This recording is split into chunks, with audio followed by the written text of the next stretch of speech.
தமிழக வெற்றிக் கழக தலைவர் நடிகர் விஜய் பெரம்பூர் மற்றும் திருச்சி கிழக்கு ஆகிய 2 தொகுதிகளில் போட்டியிடுவது அரசியல் வட்டாரத்தில் பெரும் கவனத்தை ஈர்த்துள்ளது.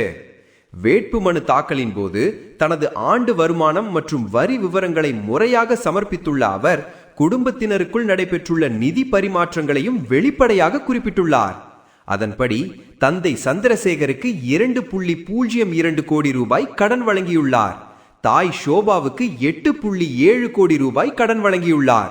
மேலும் மகன் சஞ்சய்க்கு 8.78 லட்சம் ரூபாயும், மகள் திவ்யாவுக்கு 4.6 லட்சம் ரூபாயும், மனைவி சங்கீதாவுக்கு 12.60 கோடி ரூபாயும், புஸ்ஸி ஆனந்துக்கு 3 கோடி ரூபாய் கடன் கொடுத்துள்ளதாக தெரிவிக்கப்பட்டுள்ளது.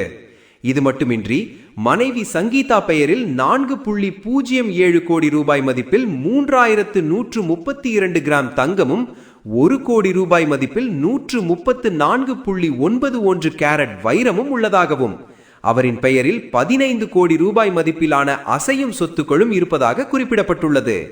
மேலும் விஜயின் மொத்த அசையும் சொத்து மதிப்பு 404 கோடி என்றும், அசையா சொத்து 115 கோடி என்றும் தேர்தல் ஆணையத்தில் தாக்கல் செய்யப்பட்ட பிரமாண பத்திரத்தில் பதிவு செய்யப்பட்டுள்ளன. குடும்பத்தினருக்குள் கூட இவ்வளவு பெரிய அளவில் கடன் பரிமாற்றம் நடைபெற்றுள்ள தகவல் இப்போது புதிய அரசியல் மற்றும் சமூக விவாதங்களை கிளப்பியுள்ளது.